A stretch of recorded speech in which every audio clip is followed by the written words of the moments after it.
Bien le bonjour à tous et à toutes. Aujourd'hui, on se retrouve pour parler de l'histoire de l'incident minier de Copiapo.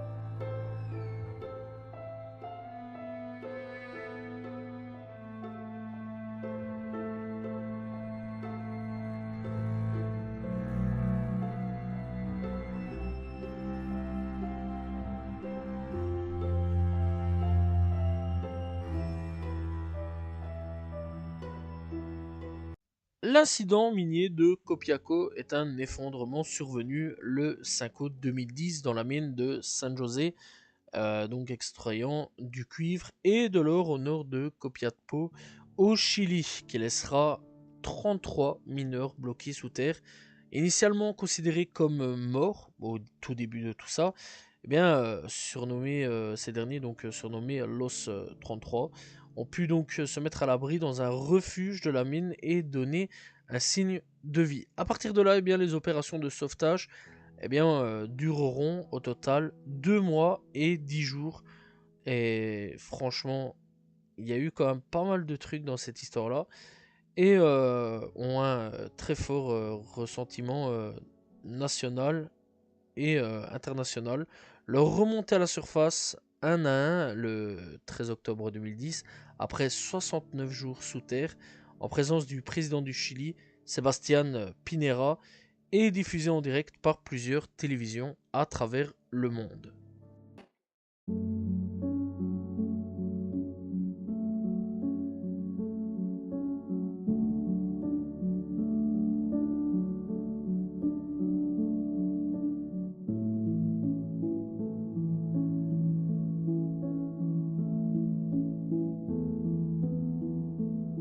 Le 5 août 2010, dans la mine donc de San José, des mineurs, 33 mineurs au total, pris au piège à 688 mètres de profondeur, à environ 5 km de l'entrée de la mine, se sont installés dans un refuge. La mine a des précédents d'instabilité qui a conduit à déjà des accidents, dont un décès. Bien que les autorités aient peu d'espoir de les retrouver vivants, elles poursuivent donc néanmoins les recherches en envoyant plusieurs sondes par des puits d'aération. Plusieurs jours après l'incident, une sonde équipée d'un micro-caméra vidéo donc, a pu localiser les mineurs vivants. Un projet de creusement d'un forage de 66 cm de diamètre et de plus de 688 mètres de profondeur a mis plus de 2 mois pour les sortir des vivres, des messages de leur famille rassemblés à proximité dans un campement vite baptisé Esperanza, donc espoir, et des divertissements en raison des signes de dépression leur sont donc transmis en attendant leur délivrance, tandis que la NASA sert de conseiller. Donc il faut savoir donc qu'ils étaient bloqués ensemble, voilà, et ils avaient très très peu de temps de survie en fait dans ce trou, on va dire. Et donc ouais, ils avaient aussi donc de la nourriture, une nourriture donc qu'ils avaient épuisée au bout de 15 à 16 jours, et ils sont restés là pendant quelques temps quand même sans manger, sans boire, voilà, très très peu d'eau en fait. D'ailleurs, l'eau, ils essayaient d'économiser, tirer au maximum, etc. Et vraiment, c'était très très dur pour eux. Et petit à petit, en fait, ils plongeaient dans une folie. C'était quand même assez triste, voilà. Ils plongeaient quand même tous dans une folie. Et grâce à ce trou, ça a pu redonner de l'espoir. Essayer de creuser quand même pendant plusieurs mois, fallait le faire quand même, ça faut aussi le dire. Et donc, les mineurs ont contribué eux-mêmes à leur sauvetage en évacuant donc la masse énorme de débris de forage qui s'est écoulée par le bas du forage pilote, une masse de débris de l'ordre de 750 à 1500 tonnes en fonction du diamètre de forage, réalisé de 70 cm à 1 mm de diamètre, et a été donc déblayé en contenu par des mineurs organisés en plusieurs équipes. Ils ont pu donc survivre en buvant l'eau pourtant très sale et non potable qui leur sert donc à travailler. Donc là encore une fois, ce que je disais avec l'eau, c'était très restreint, c'était quand même assez chaud là-dessus à pouvoir donc pouvoir boire. Donc voilà, on rappelle que l'eau n'était pas potable, donc voilà, malade, etc. Et donc eh bien, les plans de sauvetage ont donc été conçus par des ingénieurs de l'entreprise de l'État chilien, du nom donc de Codelco, dirigé par l'ingénieur André Sugaret, avec l'aide donc de l'entreprise texane Driller Supply International et donc les forages du puits de secours effectués par Center Rock, une entreprise du comté de Somerset en Pennsylvanie, est terminé donc le 9 octobre 2010. Il a fallu 33 jours de forage pour atteindre bien les 33 mineurs. Oui, c'est quand même quelque chose d'assez un peu marrant on va dire, 33 jours, 33 mineurs. Mais bon, l'histoire est quand même assez chaude, on va pas se mentir. Le premier mineur à sortir s'appelle bien Florencio Avalos et est remonté à la surface grâce à une étroite capsule semblable à une Davbluch bombe baptisée Phoenix 2. Voilà. Et donc, eh bien, le mercredi 13 octobre 2010, vers minuit, heure locale, après 69 jours passés coupés du monde, après donc de 700 mètres sous terre, le 33 et dernier mineur à être sorti s'appelle Luis Urzúa, rejoint finalement la surface à 21h55 heure locale. La capsule Phoenix 2 fut principalement réalisée en métal déployé. L'opération donc nommée San Lorenzo, donc Saint Patron des mineurs, a coûté approximativement 14 millions d'euros. D'après l'historien Frank Godichou, le drame a été instrumentalisé par les médias chiliens à des fins de propagande politique. Tout fut fait pour transformer l'élan de solidarité en un consensus politique tous unis derrière le président Pinera, décrié à ce moment-là d'ailleurs. La popularité donc du président a progressé de 10 points pendant ces événements. À la suite de ce drame, eh bien, le président chilien annonça une réforme de la législation du travail qui sera effective en mars 2014.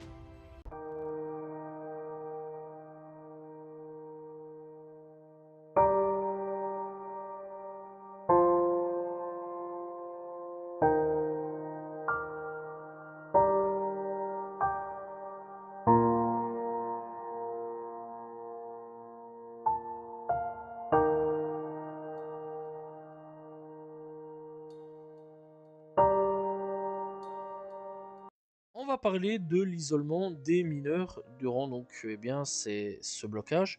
Durant leur blocage au sein de la mine, les mineurs chiliens et boliviens, parce que oui, ils étaient chiliens et boliviens aussi, ont pu donc bénéficier de la télévision avec laquelle ils ont pu suivre les matchs de l'équipe nationale de football du Chili, bien sûr Bolivie aussi. Les mineurs ont aussi pu communiquer avec leur famille à l'aide d'un câble téléphonique. Des images de vidéos des mineurs ont été tournées durant tout leur blocage. Les mineurs ont dû rationner leurs maigres denrées alimentaires et ont souffert d'une chaleur étouffante. Parce que bon, on dirait pas comme ça.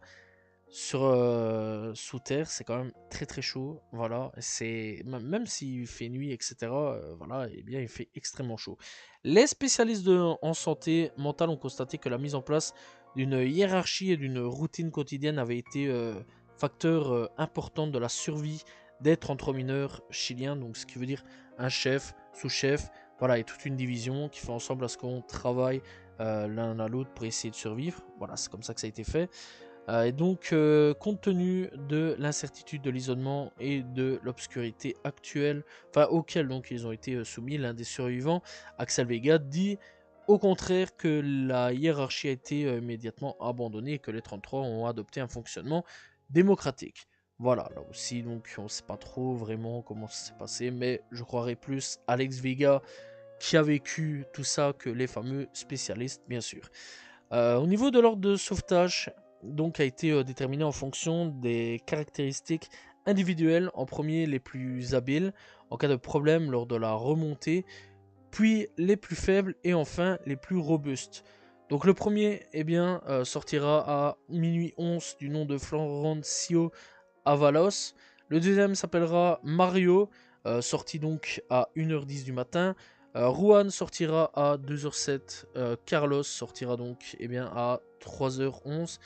Jimmy Sanchez sortira donc à 4h11. Osman Araya sortira donc à 5h35. José Ajeda sortira donc à 6h. Donc 22, et on va aller donc jusqu'au dernier directement qui sera donc Luis Urzua, sorti donc à 21h55. Donc voilà, quand même pour dire à quel point ça a duré très très longtemps cette opération, à peu près plus de 21h quand même. Et donc avec tout ça, il y a quand même eu une enquête sur l'origine de l'éboulement. En marge des enquêtes donc sur l'éboulement du 5 août, le député Carlos Vilches de l'Union démocratique indépendante a rapporté des détails accablants confirmés donc par des mineurs sur des problèmes de sécurité à l'intérieur de la mine de San José, que la direction donc aurait ignoré. En outre, 3 heures donc avant l'éboulement, les mineurs ont signalé des bruits très très importants résonnant dans la mine et ont demandé de sortir, mais la direction a refusé, leur a interdit de sortir de la mine et leur a dit de continuer à travailler. Les mineurs garderont en colère, une colère envers l'État chilien qui avait autorisé l'exploitation de la mine malgré les risques qu'elle présentait. La Confédération minière du Chili a rapporté que le Chili n'était pas donc signataire de la Convention 176 de l'Organisation internationale du travail sur la sécurité et la santé dont la mine. Donc voilà, et elle dénonce surtout une législation du travail en partie hérédité de la dictature de Pinochet, voilà, et donc restreignant par exemple le droit de la grève. La mine est détenue par la compagnie minière San Esteban, lequel donc appartient à Alejandro Born, 60% donc du capital au total, et Marcelo Kemeni, qui détient quant à lui 40% de tout ça. Après donc les témoignages des mineurs, l'entreprise cherchait constamment à augmenter la productivité de ses employés, notamment donc à travers le recours quasi systématique aux 2 heures supplémentaires jusqu'à 12 heures par jour, et se préoccupait pour peu donc de la sécurité de leurs équipes. Ainsi, lors de l'accident, les 33 mineurs ont découvert qu'aucune échelle n'avait été installée dans les cheminées de secours, parce qu'en gros, il y avait des cheminées capables de logiquement pouvoir faire sortir les mineurs. Sauf qu'il y avait un début d'échelle, ils sont montés et au bout d'un moment, il n'y a pas de restant, donc ce qui leur a pas permis de pouvoir sortir, mais bien du contraire, rester bloqués à l'intérieur de la mine. Après tout ça, donc, il faut savoir que le cinéaste mexicain Patricia Regan, enfin mexicaine plutôt, la cinéaste, a réalisé donc le long métrage américano-chilien Les 33, sorti en 2015 avec notamment Antonio Banderas, très très bon acteur, Code de Pablo, Gabriel Byrne et Juliette Binoche. Le film donc revient sur le sauvetage des 33 mineurs. Écoutez également donc un podcast du nom de In Extremis, histoire de survie de France Inter, qui a consacré donc un épisode à l'événement, épisode donc sur les 33 hommes piégés à 700 mètres sous terre. Voilà, et tout ça est disponible. Donc voilà, moi personnellement j'ai parlé de cette histoire parce que j'ai vu le film Les 33, film qui est vraiment très triste, on va pas se mentir là-dessus. C'est un film excellent sur pas mal de points que je conseille fortement d'aller regarder, voilà, parce que ça parle vraiment très très bien de toute cette histoire, de la folie, etc.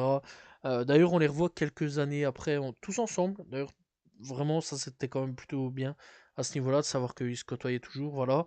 Et franchement, on peut voir au début un petit peu dispute, etc.